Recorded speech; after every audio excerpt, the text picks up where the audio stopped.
Kerimбеков Нурбек, Карагыз, bir bölmeli paketi sertifikatı ayırılır. Bir bölmeli kvartira. Arvаңыздар, қадірлі қырғыз жұртым, урматтуу улуттук спорттун ишкобоздору, ардактуу агайын туугандар.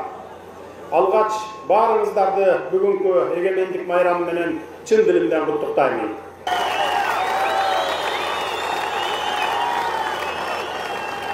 Жалпы кыргыз жұртчулугу үчүн улуу күндө эгемендик майрамында ат оюндары боюнча президенттин күбөгүн өткөрүү жакшы салтка айланып келатат. Быйыл мынакей ордолуу ош жергесинде өткөрүп жатабыз. Мен ушундай улуттук спорттун түрлөрүн урпактарга калтырган ата-бабаларыбызга ар дайым таазим кыламын.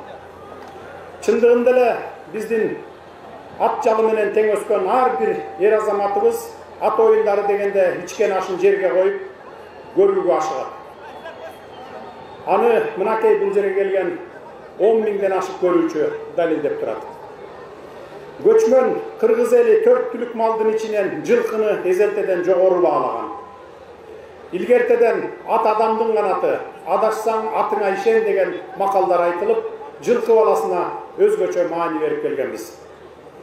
Кыргыз аттары те жоокерчилик заманда эле андан бери мергенчиликте, дыйканчылыкта пайдаланып, кийин ушундай элдик майрамдарда, ат чабыштарда даңкталып, элибиздин жашоосун алмаштыс бөлүгү болуп келет.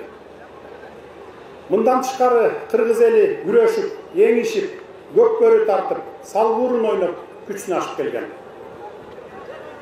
Бул улуттук оюндардын түпкү максаты жаш муунду өжөрлүккө, көптүккө, баатырлыкка, балбандыкка, намыска тарбиялоо болгон. Күтүүсүздөн жоо келсе, ер жигиттер ар дайым ат жалында даяр болушса, алардан кем калышпай кыз келиндерибиз ат жаап, жаа тартып, намыз коргошкон. Бүгүн дагы ата-бабаларыбыздын салтын улап, эгемендик майрамынын урматына улуттук спорттун түрлөрү боюнча мелдештер өткөрүлүп жатат. Мынакей 7 дуандан келген аттар 32 чакырым алыстыкка шарты кыйын жолго чабылып, даңкы таш жарган күлүктөрдүн күлүгү гана маарага чыкты. Учурдан пайдаланып, дагы бир ыйык ата салты болгон саяпкерликти карманып, не деген күлүктөрдү таптап келе жаткан саяпкерлерге дагы ыраазычылык билдире кетели. Урматтуу агайын туугандар, улуттук оюндарыбыз өнүгүп өсө берсин, дүйнө жүзүнө таанылсын. Бүгүнкү эгемендик майрамыңыздар менен баарыңыздарды дагы бир жолу куттуктаймын. Кыргызстандын асманы ачык, келечеги кең, келегеи тегиз болсун.